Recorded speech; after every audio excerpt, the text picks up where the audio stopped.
نحمدہ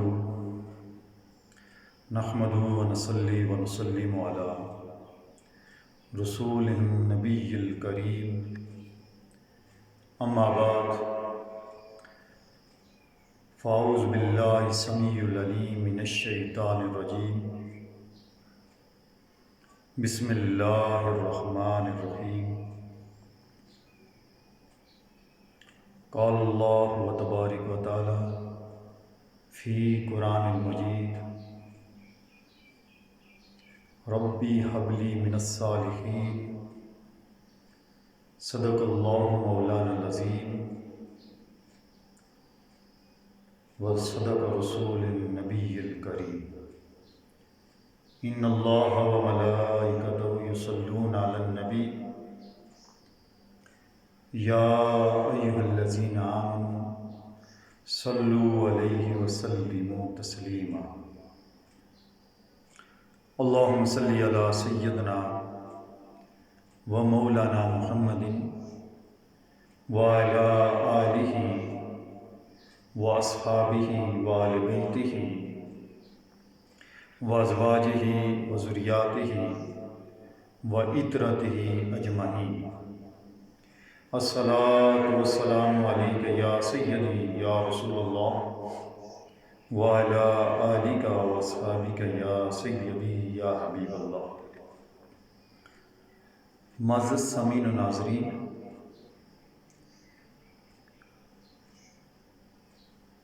اللہ جل وعلا کا بے حساب لاتعداد شکر ہے کہ اس خالق کائنات نے ہمیں یہ توفیق عطا فرمائی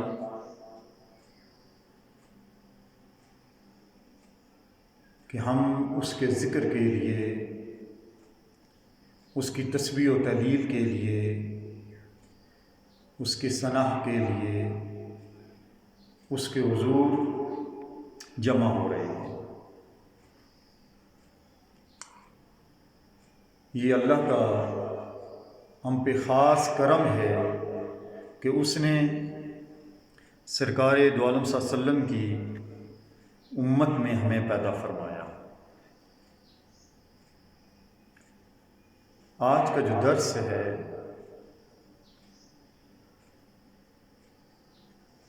وہ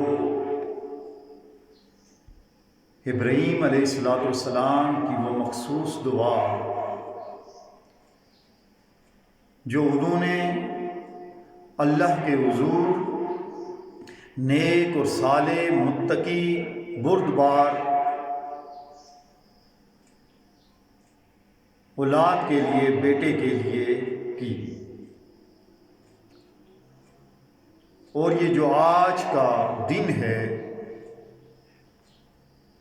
قربانی کا دن، سارے کا سارا اس دعائے خلیل کے گرد گھوم رہا ہے۔ گویا یہ آیت مختصر سی ہے کہ اے مالک، مجھے نیک اور صالح بیٹا عطا کر، اولاد عطا کر، فرزند عطا کر۔ اس کے گرد آج کا دن، یہ حج، یہ عمرہ، یہ طواف کعبہ، جتنی بھی عبادات ہیں ایام حج کی، چاہے وہ شیطان کو ککر مارنے ہیں، طواف کعبہ کرنا ہے، وہ اس آیت کے گرد گھوم رہی ہے۔ سیدنا ابراہیم علیہ السلام اللہ کے وہ مقرب برگزیدہ نبی ہیں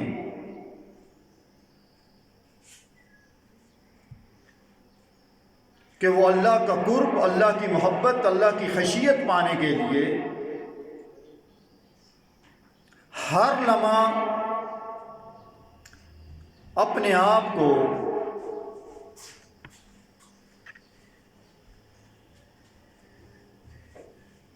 اللہ کی محبت اور اللہ کے قرب کے لیے گامزن رکھتے ہیں۔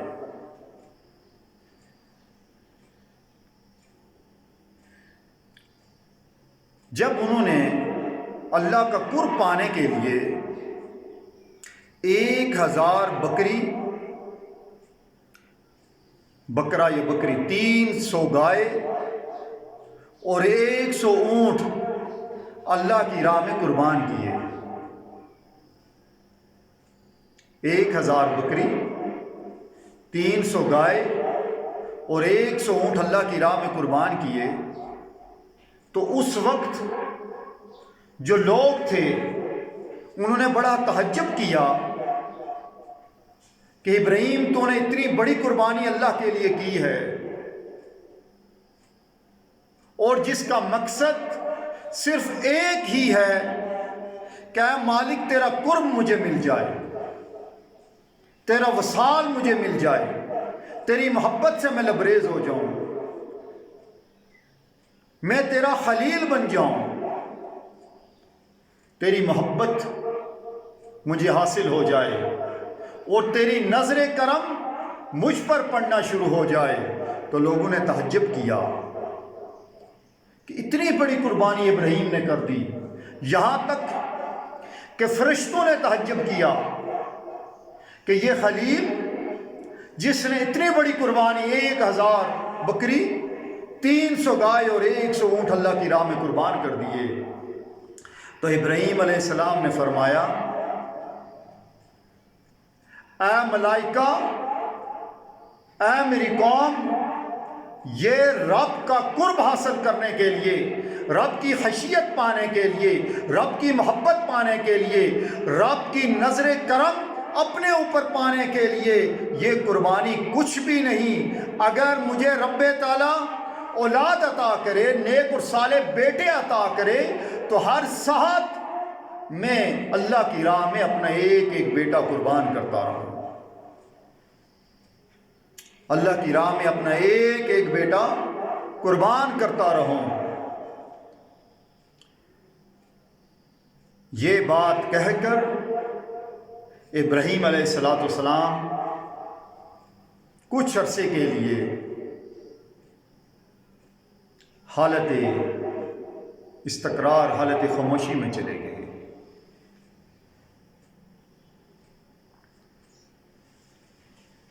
پھر اللہ کے حضور دعا کی کہ اے مالک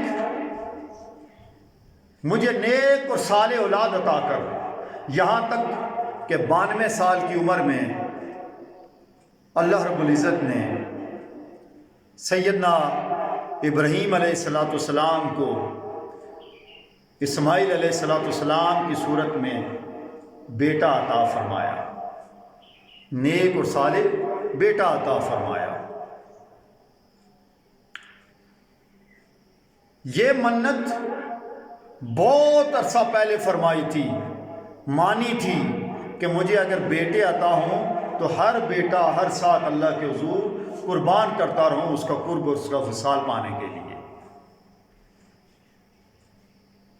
کافی دورانیہ گزر گیا، کافی سال بیت گئے، جب اسماعیل علیہ السلام اللہ نے عطا فرمائے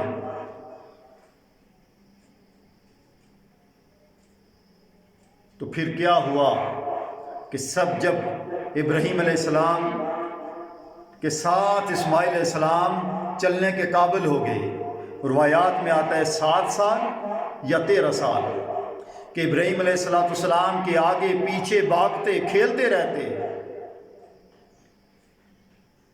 تو اللہ نے 8 ذی الحج کو ابراہیم علیہ السلام کو خواب کے اندر حکم صادر فرمایا کہ اپنے اس بیٹے کو میری راہ میں قربان کر۔ تو سیدنا ابراہیم علیہ السلام نے اس کے بدل 100 بکرا موٹا تازہ دمبا اور بکرا اللہ کی راہ میں قربان کر دیا. 100 بکرا 8 ذی الحج کو اللہ کی راہ میں قربان کیا. جب اللہ کی راہ میں 100 بکرا قربان کیا تو دوسرے 9 ذی الحج کو خواب دیکھتے ہیں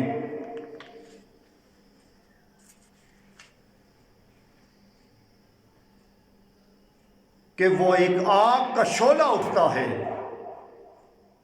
جتنے بھی وہ ایک قربانی 100 بکرے کی تھی سب کے سب کو آگ جلا کے راکھ کر دیتی ہے. حیرت میں پڑ گئے. 8 ذی الحج کو اسی لیے یوم ترویہ کہتے ہیں. ترویہ کا مطلب ہے فکر میں گم ہو جانا، فکر لاحق ہو جانا، فکر میں گم ہو جانا کہ یہ ماجرا کیا ہے کہ میں نے 100 بکرا اس کی قربانی کے بدل اللہ کی راہ میں قربان کر دیا اور ایک آگ کا شعلہ اٹھا جو سب کو کھا گیا. یوم ترویہ اسی لیے 8 ذی الحج کا نام ٹھہرا. 9 ذی الحج کو پھر خواب آیا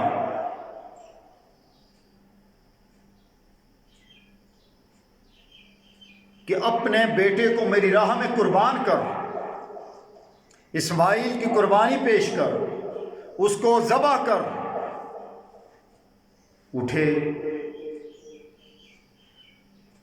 تو 100 اونٹ، تازہ اونٹ اللہ کی راہ میں قربان کر دیا. پھر جان گئے، اس لیے اس کا نام یوم العرفہ ٹھہرا. عرفہ معرفت سے ہے جس کا معنی ہے جاننا. یوم العرفہ پہچان کا دن، معرفت کا دن.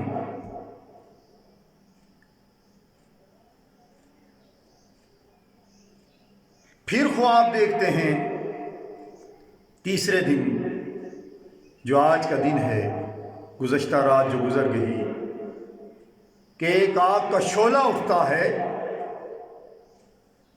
اور جو 100 اونٹ اللہ کی راہ میں قربان کیا تھا وہ آگ کا شعلہ اٹھتا ہے، سب کو جلا کے راکھ کر دیتا ہے. پہچان گئی کہ یہ قربانی جانوروں کی رب تعالیٰ نہیں مانگ رہا، یہ تو میرے اسماعیل کی قربانی مانگ رہا ہے. پھر 9 ذی الحج کو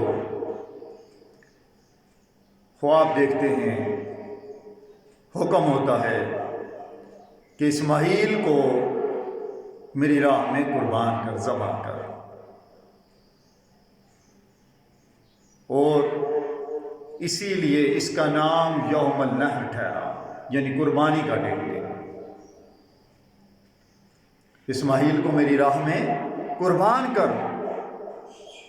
جب سیدنا اسماعیل علیہ السلام کی قربانی کا حکم آ گیا، پہچان گئے، فکر میں پہلے مبتلا ہوئے، فکر کے بعد جب معرفت رب کی مل گئی، رب کی معرفت کے بعد جب قربانی کا حکم ہوا کہ اب قربانی کا وقت آ گیا ہے، تو صبح اٹھ کر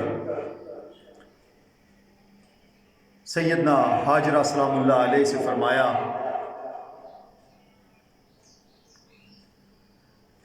کہ اسماعیل کو صاف اجلے صاف ستھرے کپڑے پہنا کر تیار کر دیں، کیونکہ میں ضیافت پہ جا رہا ہوں، دعوت پہ جا رہا ہوں.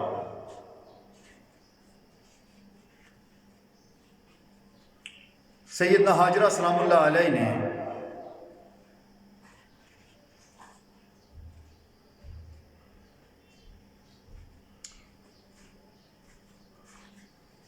سیدنا اسماعیل علیہ السلام کو تیار کیا. تیار کرنے کے بعد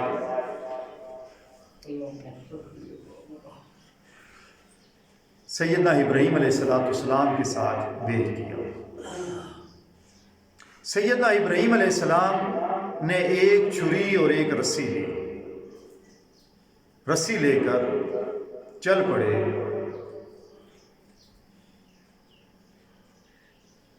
تو ابھی مقام ذبح پہ نہیں پہنچے تھے کہ شیطان ورغلانے کے لیے، فکر میں مبتلا کرنے کے لیے بھاگتا بھاگتا سیدنا ابراہیم علیہ السلام کے پاس آیا، اور سیدنا ابراہیم علیہ السلام سے آ کر کہتا ہے کہ آپ بڑے نیک اور صالح ہیں، بڑے بزرگ ہیں، نیک اور صالح اور بزرگ ہیں، بڑی پاکیزہ خصلت کے مالک ہیں، آپ یہ کیا کام کرنے لگے ہیں کہ اپنے بیٹے کو ذبح کرنے لگے؟ دیکھیں شیطان کس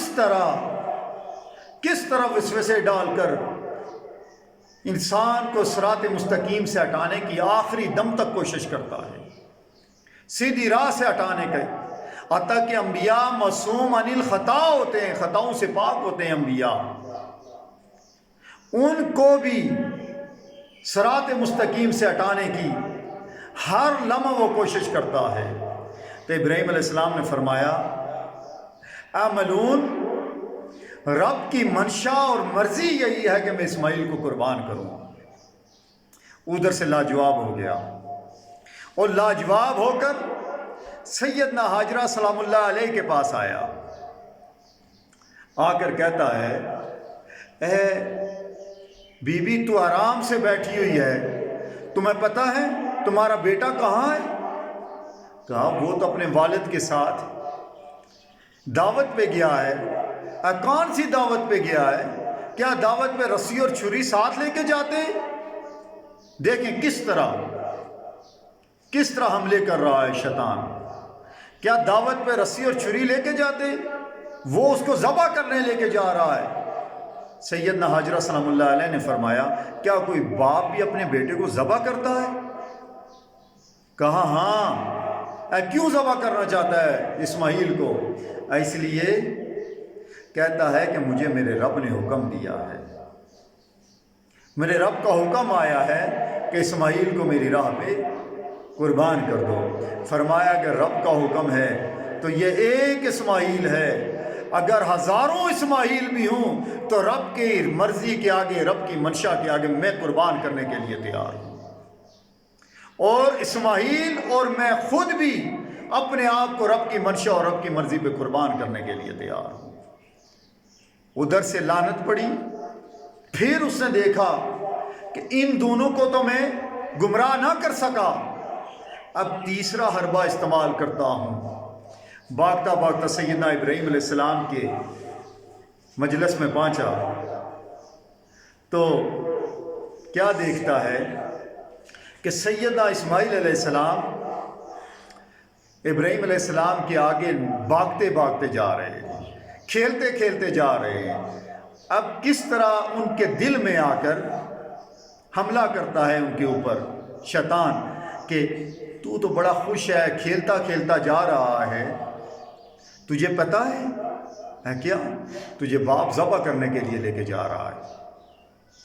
تجھے ذبح ہے وہ کیوں ہے؟ اس کے پاس رسی اور چھرا دیکھا ہے؟ بالکل دیکھا ہے، میں تو باپ کے ساتھ دعوت پہ جا رہا ہوں۔ دعوت پہ نہیں جا رہے، تو ذبح ہونے کے لیے جا رہا ہے۔ کیوں ذبح ہونے کے لیے جا رہا ہوں؟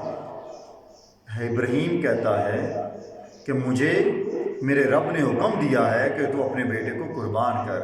سیدنا اسماعیل علیہ السلام تڑپ اٹھے، کہا کہ اگر رب کی منشا اور مرضی یہ ہے تو میں قربان ہونے کے لیے تیار ہوں۔ سبحان اللہ۔ یہ فیضان نظر ہے یا مکتب کی کرامت؟ سکھایا کس نے اسماعیل کو آداب فرزندی؟ یہ شاعر نے بڑی معرفت بتا دی کہ یہ فیضان ہے یا فیض ہے یا کرامت ہے مکتب کی، کہ ماں کی گود کی تربیت ہے، یا ابراہیم علیہ السلام کی نظر کرم ہے یا رب کی عطا ہے، کیونکہ دعا فرمائی تھی ربی حب لی من الصالحین کہ یا اللہ مجھے نیک اور صالح بیٹا عطا کر۔ وہ دعا کی قبولیت تھی۔ فرمایا میں قربان ہونے کے لیے تیار ہوں۔ کہا اچھا، پھر دوبارہ حملہ کیا، بیٹا بچہ ہے، دوبارہ اس پہ حملہ کروں، 7 سال عمر ہے، 7 سال یا روایت میں 13 سال، ان دونوں میں یہ دونوں روایات پائی جاتی ہیں کہ اسماعیل علیہ السلام کی عمر یا 7 سال تھی یا 13 سال تھی، مختلف روایات آ رہی ہیں اور دونوں قابل قبول ہیں، دونوں قابل قبول ہیں کہ ان دونوں میں روایات میں کوئی اختلاف نہیں، محدثین نے ان دونوں کو قبول کیا ہے۔ پھر دوبارہ حملہ کیا کہ اسماعیل بات تو سن میری، کیونکہ نبی جو بھی ہوتا ہے وہ پداشی نبی ہوتا ہے، نبی کا بیٹا بھی نبی ہوتا ہے۔ سیدنا اسماعیل نبی تھے، پداشی نبی تھے، جلال میں آئے، پتھر اٹھایا، دے مارا اس کی آنکھ کے اوپر، اس کی آنکھ سے کانا کر دیا، آنکھ پھوڑ ڈالی، آنکھ اس کی نکل گئی، کہا ملعون دفع ہو جا، میں قربان ہونے کے لیے تیار ہوں۔ اللہ کو یہ ادا اسماعیل علیہ السلام کی اتنی پسند آئی کہ قیامت تک حج کرنے والوں کے لیے شیطان کو کنکر مارنا واجب ہو گیا، قیامت تک۔ جب تک شیطان کو کنکر نہ مارو گے، پتھر نہ مارو گے، تو آپ کا حج نہیں ہوگا، واجب عمل چھوٹ جائے گا۔ قیامت تک اللہ نے اسماعیل کی صدا کو پسند فرمایا۔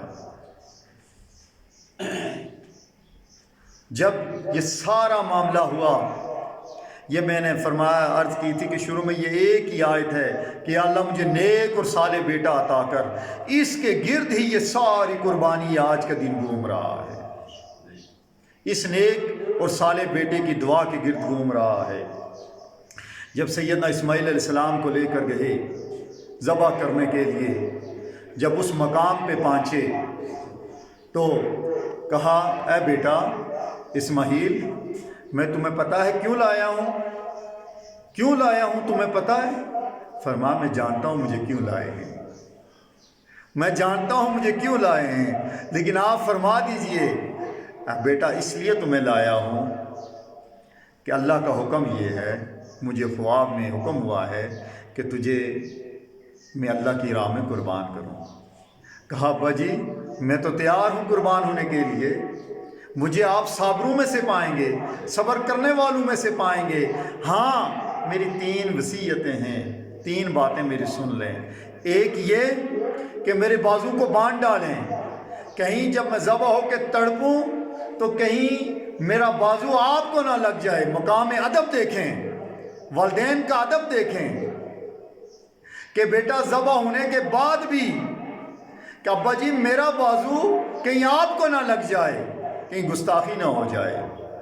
اور دوسرا، مجھے جب ذبح کرنا لگیں تو میری جبین کو مجھے الٹا لٹا دیں اور میری جبین کو زمین پہ کر دیں، حالت سجدے میں کر دیں۔ فرمایا کیوں؟ اس لیے کہ آپ میری آنکھوں پہ تو پٹی باندھ دیں، کہیں آپ کے دل میں اولاد کی محبت نہ جاگ اٹھے اور اس محبت کی وجہ سے آپ رب کا عظیم فریضہ ادا کرنے میں ناکام نہ ہو جائیں۔ سبحان اللہ، سبحان اللہ۔ پھر رب کو کیوں نہ ادائیں پسند آئیں، کیوں نہ اس بیٹے کے پاؤں سے آب زمزم جاری ہو، کیوں نہ اس نیک اور صالح ماں جب بیٹے کو پانی لانے کے لیے ایک پہاڑ سے دوسرے پہاڑ کے گرد گھومے جائے، چکر لگائے، تو قیامت تک امت کے لیے طواف کرنا بن جائے، طواف کرنا بن جائے۔ یہ ادائیں تب ہی جا کے اللہ کو پسند آتی ہیں۔ کیوں؟ نیک ماں بھی صالح، باپ بھی نبی، بیٹا بھی نبی۔ پھر فرمایا کہ ابا جی اپنے کپڑوں کو سنبھال لینا، کہیں میرا خون آپ کے کپڑوں کو خراب نہ کر دے۔ اللہ اکبر، میرا خون آپ کے کپڑوں کو خراب نہ کر دے، آلودہ نہ کر دے، اور ایک کام کرنا، میرا یہ خون آلود کرتا لے جانا اور میری ماں کو جا کے دے دینا، تاکہ اسے خون آلود کرتا دیکھ کر صبر آ جائے، اسے پتہ چل جائے کہ میں اللہ کی راہ میں قربان ہو گیا ہوں۔ اللہ اکبر! کتنی معرفت کی باتیں، کتنے معرفت کا کلام، کہ میری ماں کو میرا خون آلود کرتا دے دینا تاکہ وہ خون آلود لباس دیکھ کر اسے صبر آ جائے۔ ایسا نہ ہو کہ یعقوب علیہ السلام کی طرح بیٹے کی جدائی میں رو رو کر آنکھوں کی بینائی ہی نہ چلی جائے، بینائی نہ چلی جائے۔ یہ محبت بڑے کلام، اور قیامت تک معرفت بن گئی، قیامت تک اولاد کے لیے سبق بن گئی، والدین کے لیے سبق بن گئی، اور قیامت تک ایک عبادت بن گئی۔ لاکھوں لوگ لاکھوں روپے خرچ کر کے اس ادا کو زندہ کرنے کے لیے وہاں جاتے ہیں، ان اداؤں کو زندہ کرنے کے لیے وہاں جاتے ہیں۔ جب سیدنا اسماعیل علیہ السلام کے بازو کو باندھا گیا اور لٹا دیا گیا تو فرماتے ہیں ابا جی میرے بازو کو کھول دیں، میں صبر کر لوں گا، میں صبر کر لوں گا، کہیں رب کے حضور میری یہ ادا ناپسند نہ ہو جائے کہ رب کہے، رب یہ فرمائے کہ اے اسماعیل تو اطاعت میری میں آیا ہے، اپنے آپ کو باندھ کر میرے بازو کو کھول دیں، میں اپنے آپ کو صبر کروں گا، اپنے بازو کو آپ کے اوپر نہیں ماروں گا، آپ کو تکلیف نہیں دوں گا، میں صبر کر لوں گا تاکہ میری یہ قربانی رب کے حضور رد نہ ہو جائے، رب کے حضور رد نہ ہو جائے۔ یہ کتنی معرفت کی بات ہے۔ قیامت تک امت کے لیے رہنمائی ہے، ایک سبق ہے۔ یہ ہر سال آپ سنتے ہیں، علماء کرام سے سنتے ہیں، یہ بار بار دہرانے کا مقصد ہی یہی ہے کہ ہم نے اپنی اولاد کی تربیت کیسے کرنی ہے۔ کوئی بات تھی تو حکم یہ ہوا کہ اولاد کو 7 سال تک مارو ڈانٹو نہ، 7 سال تک انہیں گالم گلوچ نہ کرو۔ اللہ کے حضور سب سے ناپسندیدہ عمل جو ہے وہ یہ ہے کہ اپنی اولاد کو گالم گلوچ کرنا، گالی دینا، اپنی اولادوں کو گالی دینا، برے القابات سے نوازنا، سب سے ناپسندیدہ عمل جو ہے اپنی اولادوں کو برا بلا کہنا۔ 7 سال تک اپنی اولادوں کو مت مارو، ان کے غلام بن کر رہو۔ شریعت کہتی ہے اپنی اولادوں کے 7 سال تک غلام بن کے رہو، ان کو کھلاؤ۔ اگر آپ کے آگے چل پڑیں تو انہیں نہ کہو میں باپ ہوں تمہارا پیچھے چل، نہیں، چلنے دو، بچوں کو کھیلنے دو۔ 7 سال کے بعد کیا کرو کہ 14 سال کی عمر تک ان کو اپنا غلام بنا لو۔ تربیت، نماز کی تلقین، درس و تدریس، تاکہ ان کے اوپر سختی، تاکہ وہ ایک بن جائیں بچے۔ 7 سال 14 سال کے بعد انہیں معاشرے میں چھوڑ دو، پھر آپ کو پتہ چل جائے گا، مکتب کی کرامت بھی نظر آ جائے گی، تربیت بھی نظر آ جائے گی، اور رب کا خاص کرم بھی ان میں ظاہر ہونا شروع ہو جائے گا۔ ہم تو بچوں کو شروع سے ہی لان تان، گالم گلوچ، تو نے یہ بے ادبی کر دی، تم نے یہ کر دیا، تم مسجد کیوں آ گئے ہو، تم نے یہ کر دیا۔ نہیں، ایسا کام مت کریں۔ بچوں کو اپنے ساتھ مسجد لائیں، شرارتیں کرتے ہیں کرنے دیں۔ میں جب یہ حدیث پڑھی کہ سیدنا ابراہیم علیہ السلام کے سامنے آگے کھیلتے کھیلتے، کودتے کودتے، شرارتیں کرتے ہوئے سیدنا اسماعیل جا رہے ہیں اور شیطان ان پہ حملہ کرتا ہے، تو یقین مانیں میں نے اپنے اندر بہت سی چیزوں کو سیکھ لیا، اپنے اندر بہت سی چیزوں کے اندر خود اپنے اندر تبدیلی پیدا کر لی کہ یہ ایسا نہیں، ایسے اولاد کی تربیت ہونی چاہیے۔ تو اللہ رب العزت ہمارا حامی و ناصر ہو۔ قربانی کی حوالے سے بس 2 باتیں کرتا ہوں۔ اللہ رب العزت ہمیں اس پر عمل کرنے کی توفیق عطا فرمائے۔ قربانی کے واجب ہونے کا تو سب کو پتہ ہے کہ اس کی کیا کیا درجات ہیں اور کیا جیتے ہیں۔ ہر عاقل بالغ کے اوپر قربانی واجب ہے، اور جو صاحب استطاعت ہے، صاحب استطاعت زکوٰۃ والا صاحب استطاعت نہیں ہے۔ صاحب استطاعت وہ ہے کہ اگر اس کے پاس 7.5 تولے سونا یا 52 تولے چاندی یا اپنی ضروریات اصلیہ کے علاوہ، اس کی ضروریات اصلیہ جو ہیں اس کے علاوہ اگر اس کے پاس کوئی ایسی چیز ہے، مال تجارت ہے جو 52 تولے چاندی یا 7 تولے سونا کے برابر ہو، 7.5 تولے، تو قربانی اس کے اوپر واجب ہے، نہ کرے گا تو گناہ گار ہے۔ اب چیز یہ ہے کہ پوری دنیا کے اندر اور خاص کر کے جامعہ الازہر کا اس پہ فتویٰ ہے۔ فتویٰ یہ ہے کہ جو پچھلے دنوں میری نظر سے گزرا ہے کہ قربانی کے لیے 52 تولے چاندی کو کاؤنٹ نہ کیا جائے، بلکہ 7.5 تولے سونے کو کاؤنٹ کیا جائے۔ یہ جامعہ الازہر کا فتویٰ، اس لیے یہ علمی بات ہے، 1-2 منٹ میں آپ سے ضرور لوں گا، اس لیے کہ زکوٰۃ کے معاملات کچھ اور ہیں۔ زکوٰۃ کا کام ہے فقراء میں، مسکینوں میں محتاجی ختم کرنا، تو زکوٰۃ کے لیے آپ رکھیں 52 تولے چاندی زکوٰۃ کے لیے۔ اگر کسی کے پاس 52 تولے چاندی ہے تو وہ زکوٰۃ دے تاکہ معاشرے کے اندر سے غربت افلاس دور ہو جائے، کیونکہ 52 تولے چاندی ہر بندے کے پاس، اتنی قیمت ہر بندے کے پاس ہوتی ہے، اور 7.5 تولے جس طرح گولڈ کی قیمت، سونے کی قیمت بہت بڑھتی جا رہی ہے، تو اس لیے ہر بندے کے پاس 7.5 تولے سونا اویلیبل نہیں ہے، موجود نہیں ہے، تو اس سے بہتر یہ ہے کہ آپ 52 تولے چاندی کو شامل کر لیں زکوٰۃ کے لیے، اور قربانی کے لیے 7.5 تولے سونا رکھیں، اس لیے کہ قربانی محتاجوں، فقراء، مسکین کے لیے نہیں ہے، قربانی ایک ذاتی بندے کے لیے ہے۔ اگر وہ غربا مسکین میں کھانا گوشت تقسیم کرتا ہے تو افضل عمل ہے، اگر نہ بھی کرے تو اسے کوئی پابندی نہیں ہے۔ گوشت کی تقسیم کی جہاں تک بات ہے، گوشت کی تقسیم کے 3 حصے کیے جائیں، بڑے جانور کے تو 7 حصے ہوتے ہیں، میں ایک ہی حصے کی بات کر دیتا ہوں، پھر خود سمجھ آ جائے گی۔ ایک فقراء مسکین میں تقسیم کے لیے، ایک عزیز و اقارب کے لیے، اور ایک اپنے لیے رکھ لیں۔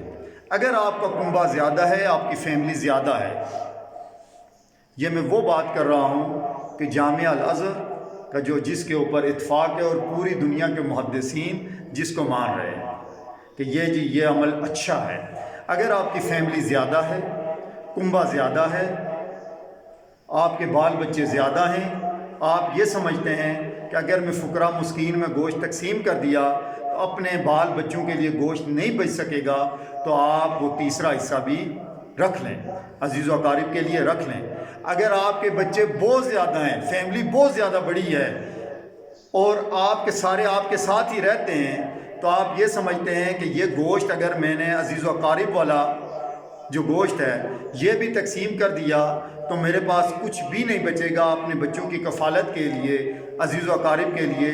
تو آپ جو 2 حصے ہیں، تیسرا اور دوسرا، عزیز و اقارب والا، فقراء مسکین والا، وہ بھی آپ اپنے پاس رکھ کر پورے کا پورا گوشت آپ کھا سکتے ہیں۔ شریعت میں کوئی ممانعت نہیں ہے، شریعت میں کوئی ممانعت نہیں ہے۔ قربانی کا مقصد خون بہانا، ذبح کرنا، نیت آپ کی خالص ہونی چاہیے کہ میں جو کچھ بھی کر رہا ہوں اللہ اس کی رضا کے لیے کر رہا ہوں۔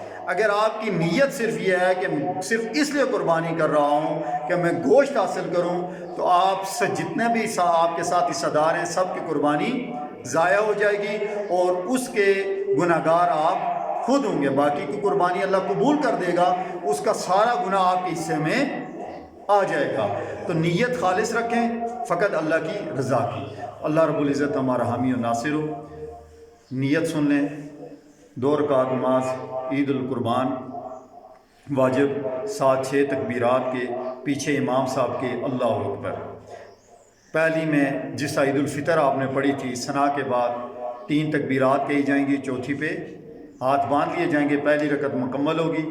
دوسری رکعت میں سورہ فاتحہ کوئی سورہ کے بعد 3 تکبیرات کہی جائیں گی اور رکوع میں چلا جائیں گے.